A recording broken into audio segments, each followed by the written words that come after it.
The SolidWorks Associative Interface for Abaqus allows you to quickly export assemblies and subsequent design modifications from SolidWorks into Abaqus CAE. In this demonstration of the associative interface, I will simulate the expansion of a cardiovascular stent into an artery.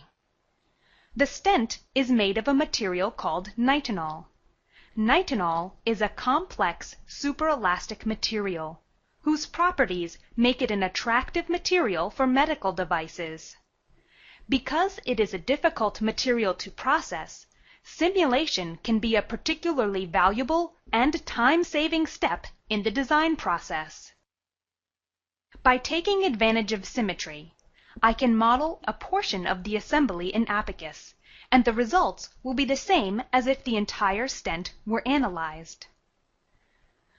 Some of the modeling challenges associated with modeling stents and other medical devices include large deformations, contact between flexible bodies, and complex behavior of materials, both the biological materials and materials such as nitinol that are used to create medical devices. Here I have Abaqus CAE and SolidWorks running simultaneously. In SolidWorks, you can see that I have already cut the geometry, so that the assembly only includes the portion of the stent, the artery, and the balloon that I will be analyzing with Abaqus. In Abaqus CAE, I will activate the CAD interface that will enable Abaqus CAE and SolidWorks to communicate. Now that the CAD connection is enabled, I will switch back to SolidWorks and export the stent assembly to Abaqus CAE. The Abaqus menu I used to perform the export was created by a SolidWorks add-in, which is available for download from the SIMULIA website.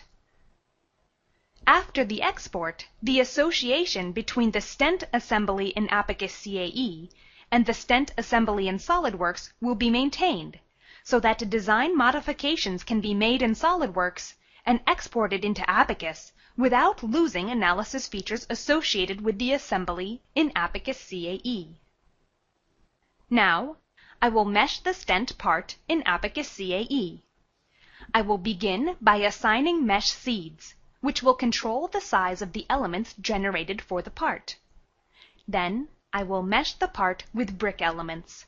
Brick elements, also known as hexahedral or hex elements, are the best element choice for this problem because they provide the best solution in the shortest amount of computer time. Generating brick element meshes can be challenging. However, the mesh generation technology included in Abaqus CAE can create high-quality brick meshes even on relatively complex geometries, such as this one, with little or no user intervention. I will open the Element Type dialog box so you can get an idea of how rich the Abaqus element library is. While the default element formulation is appropriate for many structural applications, element options can be modified when necessary to solve a wide variety of challenging problems. As I scroll down the element family list, you can see the various specialized element types available in Abaqus, including some for solving non-structural applications, such as heat transfer and thermal electrical analysis. Next, I will associate the stent geometry with a predefined material from nitinol. I will open nitinol in the Material Editor, which provides access to the vast material library in Abaqus. The constitutive models range from simple linear elastic behavior to complex, highly nonlinear behavior, such as that of nitinol and the arterial tissues simulated in this example. Next, I will modify the balloon part.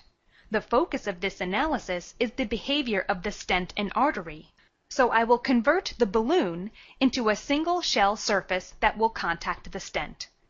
More detailed modeling of the balloon could be added for future analyses. Rather than show you all of the operations required to create the stent model, I will now switch to a version of the model which I have completed in advance. Here is the assembly, and you can see that all the parts are now meshed. The analysis is split up into two steps. In the first step, an internal pressure is applied to the artery, as indicated by these pink arrows. Axial tension is also applied to the end of the modeled artery segment. In the second step of the analysis, a boundary condition is used to expand the balloon in the radial direction, as shown by these orange arrows. Next, I will highlight the contact interactions, one of which models contact between the balloon and the stent, the other of which models contact between the stent and the artery. Abaqus contains a powerful set of options for modeling contact effectively in a wide variety of applications. In this example, both contact interactions include friction. Now that you have seen the primary features of the model, let's take a look at the results. I will modify some display settings so we can visualize the entire stent, not just the portion modeled. When I animate the results, we can see the stent expand into the artery wall.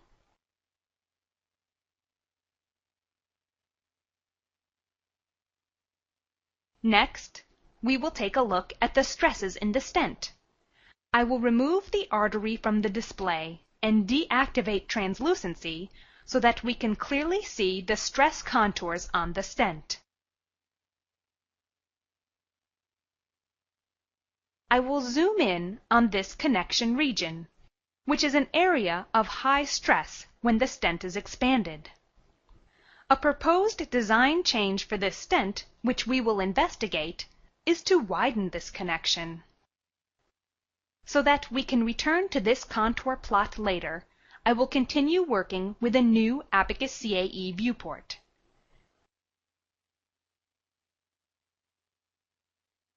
Here is the model with the narrow connections between the loops of the stent. I will now switch back to SolidWorks. In SolidWorks, here is the sketch that includes the dimension for the connection that I will be modifying. I will edit the sketch and double the width of the connection. Once SolidWorks rebuilds the assembly, we can see that the connections between the loops of the stent are now twice as wide as those of the stent we analyzed originally. Now, I will re-export the assembly into Abaqus. The associative import functionality will update the assembly in Abaqus CAE with the new stent geometry. All the analysis features I defined on the stent are maintained after the design modification. I ran this analysis in advance so we can examine the results of the design modification. As before, I will remove the artery from the display and contour stresses on the stent. I will arrange the two viewports so that we can see the results of the original analysis in the upper viewport and the results of the new analysis in the lower viewport. With the viewports linked, I can synchronize the view of both viewports and zoom in on the region of the design change. Now we can see that increasing the width of the connection between the stent loops does not have a significant effect on the stress around the connection. If anything, the stresses in this region are slightly higher after the design modification.